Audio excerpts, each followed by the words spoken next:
सबसे पहले तो आप सभी का बहुत बहुत शुक्रिया क्योंकि आपने बिल्कुल ही सही वीडियो पर क्लिक किया है। हेलो एवरीवन, बिगुल मेकर आप सभी का बहुत बहुत स्वागत करता है और आशा करता है कि आप सभी बिल्कुल ही अच्छे होंगे और एग्जाम्स की तैयारियों में लगे होंगे। तो चलिए स्टार्ट करते हैं आज का करंट अफेयर्स जो सिर्फ झारखंड से रिलेटेड है। ठीक है, चलिए स्टार्ट करते हैं। जो हमारा जो पहला क्वेश्चन है वो है कि झारखंड राज्य में कोविड-19 का ग्रोथ रेट कितना है। हम लोग जानते हैं कि आजकल जो झारखंड राज्य में दो रेड जोन बन चुके हैं, एक रांची और एक गढ़वा। कोविड-19 का बहुत ज़्यादा प्रसार प्रचार हो रहा है यहाँ पर, बहुत ही तेज गति से ये बढ़ रहा है। तो यहाँ का जो ग्रोथ रेट है वो कितना है? तो यहाँ का जो ग्रोथ रेट है वो आपका आंसर होता है 5.2%। यहाँ का ग्रोथ रेट है। और आपको बताते चलूँ तो जो इंडिया का ग्रोथ रेट है, अभी भारत का जो ग्रोथ रेट है वो 4% है। ठीक है, भारत का ग्रोथ रेट कम हो चुका है, लेकिन झारखंड में जो ग्रोथ रेट है कोविड-19 का वो बढ़ता जा रहा है। तो चलिए इसके बारे में कुछ फैक्ट्स हम लोग जान लेते हैं। तो झारखंड राज्य जो है उसमें 13.7 दिन में मरीज जो है कोविड-19 के वो दोगुने हो रहे हैं। ठीक है, और रांची और गढ़वा जो है वो रेड जोन बन चुका है और 13 जिले और जो है इसमें वो ऑरेंज जोन में आ चुके हैं। ठीक है, इसी प्रकार हम लोगों को देखना पड़ रहा है कि जो कोविड-19 है वो बहुत ही ज़्यादा गति से प्रसार प्रचार कर रहा है यहाँ पर। तो चलिए देखते हैं नेक्स्ट जो हमारा क्वेश्चन है वो ये है कि झारखंड के स्वास्थ्य विभाग के प्रधान सचिव कौन है। ठीक है, तो झारखंड के जो स्वास्थ्य विभाग हैं उनका जो प्रधान सचिव है वो कौन है? उन्हें अभी चेंज ही किया गया है। तो वो उनका आंसर जो है वो है डॉक्टर नितिन मदन कुलकर्णी। ठीक है, तो चलिए इनके बारे में हम लोग फैक्ट्स जान लेते हैं। तो झारखंड मदन कुलकर्णी जो हैं वो आईएएस ऑफिसर हैं जिन्हें कराटे में ब्लैक बेल्ट भी मिला हुआ है। जी हाँ दोस्तों, ब्लैक बेल्ट मिला हुआ है इनको। इनका जन्म 1 जनवरी 1972 यानी 1972 में हुआ था और ये 1995 बैच के आईएएस ऑफिसर हैं। ठीक है, आइए जान लेते हैं इनके अचीवमेंट के बारे में। तो ये प्रोजेक्ट डायरेक्टर रह चुके हैं एड्स के बारे में, कमिश्नर रह चुके हैं ट्रांसपोर्ट में और mission director of national rural health mission में ये भाग ले चुके हैं, पार्ट रह चुके हैं उनका। ठीक है, तो इसी प्रकार हम लोग देख रहे हैं कि ये बहुत ही एक तरीके से काबिल अफसर हैं। इनको आज हमारे यहाँ पर झारखंड के जो स्वास्थ्य विभाग है उनका प्रधान सचिव बनाया गया है। तो चलिए इसी प्रकार हम लोग नेक्स्ट क्वेश्चन की ओर बढ़ेंगे। तो हमारा जो नेक्स्ट क्वेश्चन है वो ये है कि इनमें से किन को नया विकास आयुक्त बनाया गया है।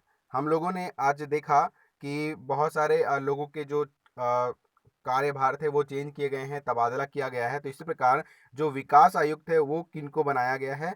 तो ये आपका जो आंसर है, अगर आपको पता होगा तो जल्दी से कमेंट बॉक्स में कमेंट कीजिएगा और वीडियो अच्छा लगते जा रहा होगा तो कृपया करके लाइक तो बनता है दोस्तों। चलिए इसी प्रकार हम लोग देख लेते हैं, इसका जो आंसर है वो है के खंडेलवाल। के खंडेलवाल को नया विकास आयुक्त तो बनाया गया है। तो चलिए आइए जान लेते हैं इनके फैक्ट्स के बारे में कुछ। तो इनका पूरा नाम कैलाश कुमार खंडेलवाल है। इनका जन्म 27 जुलाई 1962 यानी 1962 को हुआ है और ये झारखंड कैडर के ही आईएएस ऑफिसर हैं।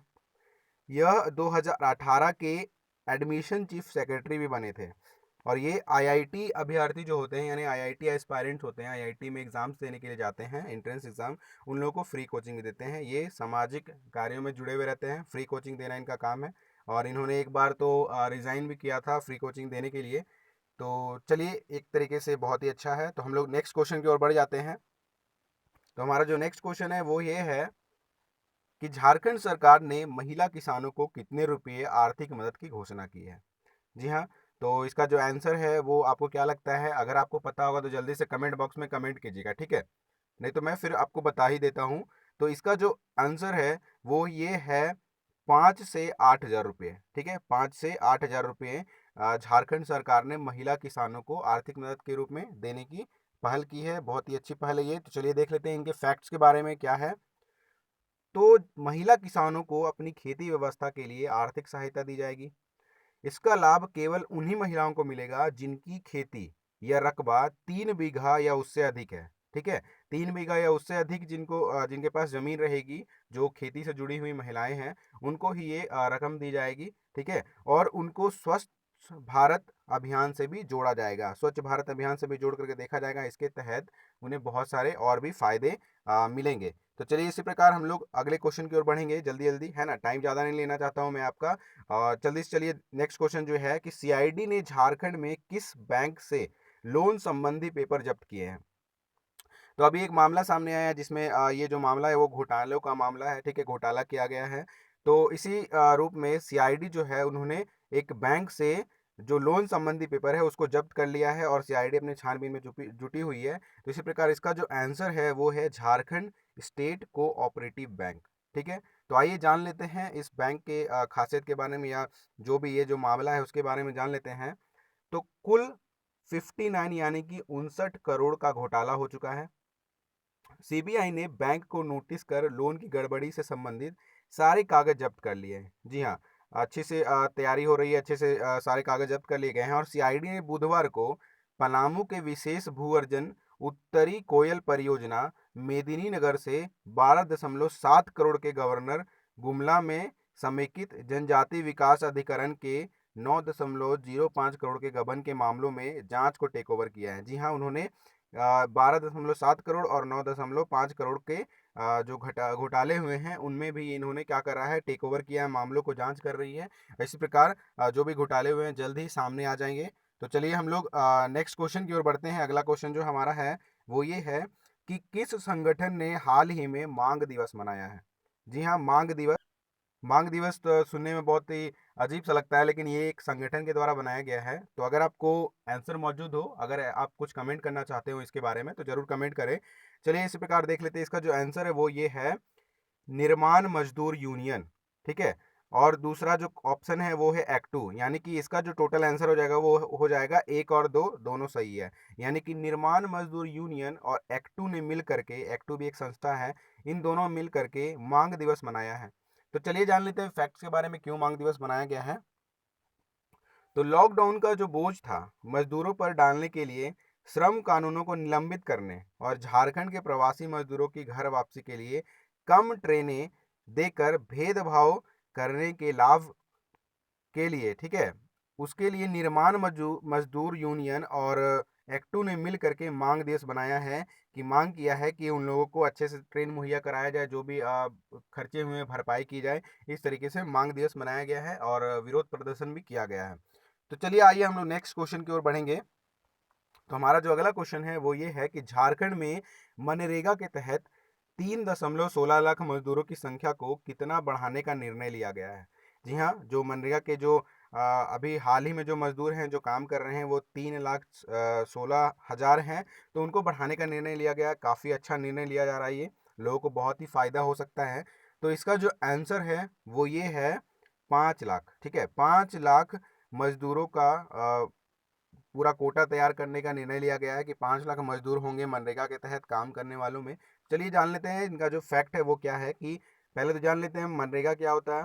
तो मनरेगा का फुल फॉर्म है Mahatma Gandhi National Rural Employment Guarantee Act, जिसके तहत एक परिवार को साल में करीबन करीबन 100 दिन काम मुहैया कराना ही होता है। गारंटी तो नहीं होती है। अगर 100 दिन काम नहीं मिलता है किसी व्यक्ति को तो वो हर्जाने भी ले सकता है सरकार से जाकर के, जितना दिन काम नहीं मिला है। ठीक है, तो झारखंड में अभी जो करंट में मजदूर हैं वो 3.16 लाख हैं। ठीक है, यानी 3,16,000 मजदूर हैं। और मजदूरों की संख्या जो बढ़ाना चाहती है सरकार वो 5 लाख करना चाहती है। और झारखंड में करीब 49 लाख ग्रामीण परिवार, याद रखिएगा परिवार, जॉब कार्ड होल्डर है। ठीक है, जॉब कार्ड मिला है उन लोगों को। और उनमें से 22 लाख परिवार के पास एक्टिव, वो लोग एक तरीके से बोले जाएंगे। तो उनको जॉब कार्ड होल्डर तो हैं, लेकिन सिर्फ उनमें एक्टिव 22 लाख ही हैं। और ठीक है, इसी प्रकार से हम लोग बढ़ते हैं। तो टोटल हम लोग का जो आंसर है वो है 5 लाख रुपया। ठीक है, चलिए 5 लाख रुपया नहीं है, सॉरी, 5 लाख मजदूरों की संख्या बढ़ाने का निर्णय लिया गया है। चलिए इस प्रकार हम लोग नेक्स्ट क्वेश्चन की ओर बढ़ेंगे। तो हमारा जो नेक्स्ट क्वेश्चन है वो ये है कि हाल ही में झारखंड के 10,000 शिक्षकों के साथ वेबिनार किया गया है और इसमें क्या निर्णय लिया गया है। ठीक है, अभी हाल ही में 10,000 शिक्षकों के साथ, यानी सरकारी स्कूलों के शिक्षकों के साथ एक वेबिनार किया गया था। ये ऐसा नहीं आमने सामने वाला वेबिनार नहीं था, ये वीडियो कॉन्फ्रेंसिंग के जरिए किया गया था। तो इसमें कि क्या निर्णय लिया गया है। ठीक है, तो पहला जो ऑप्शन है वो कि शिक्षक तय करेंगे कैसे चलेंगे विद्यालय। दूसरा है शिक्षकों के वेतन को लेकर निर्णय लिया गया। तीसरा है शिक्षकों की नियुक्ति को लेकर निर्णय या तो चौथा है इनमें से कोई भी नहीं। तो आपको जो भी लगता है जल्दी से कमेंट जरूर कीजिएगा, ठीक है, कमेंट कीजिएगा, मुझे लगेगा आप वीडियो देख रहे हो, समझ रहे हो अच्छे से, ठीक है। तो इसी प्रकार चलिए देखते हैं हम लोग। तो इसका जो आंसर हो जाएगा वो हो जाएगा शिक्षक ही तय करेंगे कैसे चलेंगे विद्यालय। जी हाँ, अब शिक्षकों के कंधे पर ये भार होगा कि वो किस तरीके से विद्यालय को चलाएंगे, ठीक है। वैसे भी शिक्षक ही विद्यालय चलाते हैं, तो जो भी काम है उनको भी करने का मौका दिया जा रहा है। तो चलिए देख लेते हैं फैक्ट्स के बारे में। सरकारी स्कूल के शिक्षक तय करेंगे कैसे चलेंगे विद्यालय। जी हाँ, विद्यालय शिक्षकों से मैसेज के जरिए लिखित रूप से सुझाव लिया गया है, ठीक है, मैसेज के जरिए लिखा गया है। और इसमें वेबिनार में करीब 150 से अधिक बच्चों के नामांकन वाले, इसको ध्यान से देखिएगा, 150 से अधिक जिन स्कूलों में बच्चे हैं वहीं के प्रधानाध्यापक या तो प्रधान शिक्षक के अलावा और सभी कस्तूरबा गांधी बालिका विद्यालय की वार्डन और जिला स्तरीय पदाधिकारी शामिल हुए थे। जी हाँ, इसमें ऐसा नहीं कि सारे स्कूलों के हुए थे, केवल जहां पर 150 बच्चों से अधिक बच्चों का एडमिशन हुआ है उसी स्कूल में ये मिले थे, ठीक है। तो इसी प्रकार हम लोग नेक्स्ट क्वेश्चन की ओर बढ़ेंगे। तो हमारा जो नेक्स्ट क्वेश्चन है वो ये है कि रांची जिला प्रशासन ने भारत सरकार के आयुष मंत्रालय के रांची स्थित होम्योपैथिक क्लिनिकल रिसर्च यूनिट को कौन सी दवा बांटने की मंजूरी दी है, ठीक है, कौन सी दवा बांटने की मंजूरी अभी हाल में ही मिल गई है। तो इसका जो आंसर है वो है आर्सेनिक एल्बम 30।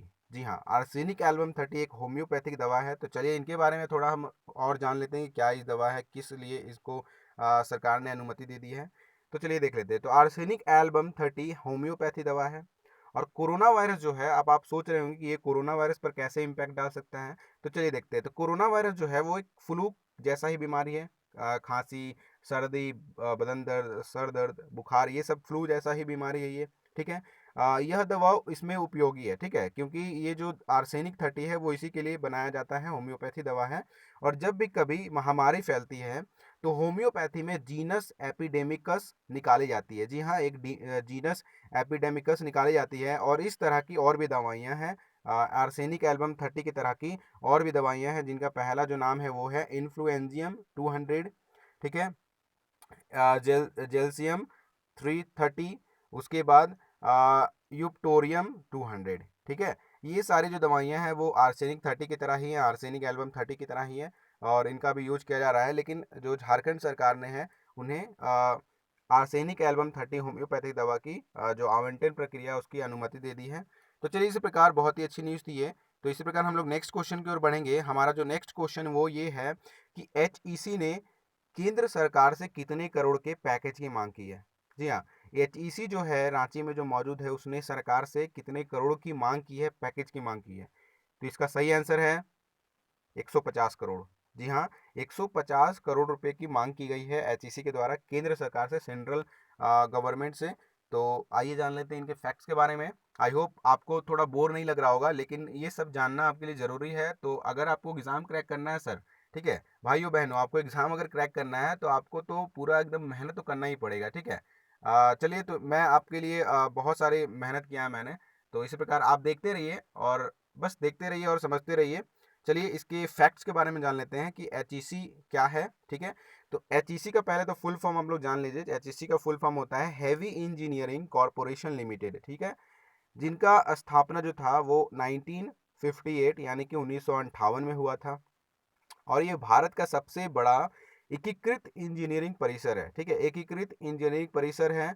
HEC इसरो, यानी कि इसरो जो मौजूद है जहाँ पर से हमारे बहुत सारे रॉकेट्स लॉन्च वगैरह होते हैं, ठीक है, जैसे कि नासा है उसी तरह से भारत में इसरो है, ठीक है, इंडियन स्पेस रिसर्च ऑर्गेनाइजेशन। तो इनमें भी ये आपूर्ति करता है। अभी हाल ही में आपको सुनने के लिए मिला होगा कि बहुत सारी चीज़ें जो थी वो मंगलयान के लिए यहाँ से भी गई हुई थी, ठीक है। HEC को कर्मचारियों को वेतन देने के लिए पैसे नहीं है। अब देखिए मामला क्या है कि HEC के पास पैसे नहीं है, कार्यशील पूंजी, काम करने की जो पूंजी है वो खत्म हो चुकी है। और कामगारों को 2 महीने का और अधिकारियों को 3 महीने का वेतन नहीं मिला है। और उनको अभी सिर्फ केवल 5,000 रुपये ही दिए जा रहे हैं, ठीक है। तो बहुत ही कम है ये, इसलिए HEC ने केंद्र सरकार से मदद की मांग की है 150 करोड़ रुपए, ताकि जो काम है वो अच्छे से चल पाए। क्योंकि इनके जो काम हुए थे स्टार्ट, उनमें जो बहुत सारे पैसे फंसे हुए हैं वो अभी इनको नहीं मिल रहे हैं, इसलिए इन्होंने मांग किया है, ठीक है। तो इसी प्रकार हम लोग नेक्स्ट क्वेश्चन की ओर देखेंगे। तो अभी हाल ही में किनका चयन IIMC में हुआ है, ठीक है, अभी हाल ही में किनका चयन IIMC में हुआ है ना। ये हाल ही का न्यूज़ है दोस्तों। तो इसका जो आंसर है वो है प्रेरणा राज। जी हाँ, प्रेरणा राज नाम की एक छात्रा का हाल ही में आईआईएमसी में चयन हो गया है। बहुत ही गर्व की बात है झारखंड की ओर से।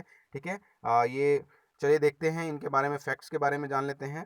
तो पहले तो हम लोग जान लेते हैं कि आईआईएमसी क्या होता है। तो ये है Indian institute of management Calcutta. ठीक है, जो कि जोका कोलकाता में मिलता है। ठीक है, जोका कोलकाता में स्टैब्लिश्ड है, वहाँ पर है। ठीक है, इनकी जो रैंकिंग है वो है तीसरी पूरे 2019 के मुताबिक। इस मैनेजमेंट कॉलेज की, इस मैनेजमेंट यूनिवर्सिटी की जो रैंकिंग है वो तीसरी रैंकिंग है। बहुत ही अच्छा कॉलेज है, यहाँ पर अगर सिलेक्शन हो गया है तो बहुत बड़ी बात है। ठीक है, और प्रेरणा राज जो है वो झारखंड रक्षा शक्ति विश्वविद्यालय की छात्रा है। तो किसी के साथ साथ एक और छात्रा का भी चयन हुआ है जिनका नाम प्राची है। ठीक है, और ये जो दोनों छात्राएं हैं, ये दोनों जो स्टूडेंट हैं, वो लोग बी फैक्ट्री करके एक संस्थान है वहाँ पर पढ़ा करती थी, और वहीं से इन लोगों का जो रैंकिंग है वो सुधरा, इन्होंने आईआईएमसी क्रैक कर लिया। ठीक है, तो इसी प्रकार आई होप आपको बहुत ही अच्छा लग रहा होगा, आपको हेल्पफुल होगा। आपको कुछ भी हेल्प मिले इन वीडियो से, आपको कुछ भी नॉलेजफुल कुछ चीज़ें मिले तो कृपया करके सब्सक्राइब जरूर कीजिएगा और हमारे साथ बिल्कुल ही बनी रहिए। चलिए देखते हैं हमारा जो नेक्स्ट क्वेश्चन वो ये है कि अभी हाल ही में कौन से ऐतिहासिक मंदिर को 100 साल पूरे हुए हैं। जी हाँ, 100 साल पूरे हो चुके हैं। मैं आपको हिंट दे देता हूँ, ये रांची में मौजूद है। ठीक है, चलिए, तो रांची में कौन सा मौजूद है मंदिर जिसके 100 साल पूरे हो चुके हैं? अगर आपको पता है तो कमेंट में ज़रूर कमेंट कीजिएगा दोस्तों। चलिए, इसी प्रकार लाइक करते जाइए, मेरा भरोसा और हिम्मत बढ़ाते जाइए। चलिए चलिए स्टार्ट करते हैं। जो हमारा जो इसका आंसर वो हो जाएगा वो है श्री दिगंबर जैन मंदिर। ठीक है, श्री दिगंबर जैन मंदिर जो रांची में स्थित है, इसके अभी हाल ही में 100 साल पूरे हो चुके हैं। बहुत ही गर्व की बात है, ऐतिहासिक मंदिर है ये, 100 साल पूरे हो चुके हैं। तो चलिए इसके बारे में जान लेते हैं। तो यह रांची के अपर बाजार में स्थित है। ठीक है, यह मंदिर 1920 में बना है और 1927 में 8 जुलाई को यहाँ की प्रतिमा की जो प्राण प्रतिष्ठा होती है वो हुई है। ठीक है, और मंदिर के निर्माण में उस समय रांची में रह रहे थे केदार लाल नंदलाल सरावगी। ठीक है, उनकी अहम भूमिका है। बोला जाता है कि ये जो मंदिर है वो सरावगी परिवार की ही देन है, उसमें बहुत ही ज़्यादा उन्होंने योगदान दिया है। तो इसी प्रकार ये हमारे ऐतिहासिक धरोहर है। रांची में 100 साल पूरे कर लिए इसने। अब बहुत ही पुराना मंदिर है। ठीक है, और ये जैन समाज का मंदिर है। तो चलिए इसी प्रकार हम लोग अगले क्वेश्चन की ओर बढ़ेंगे।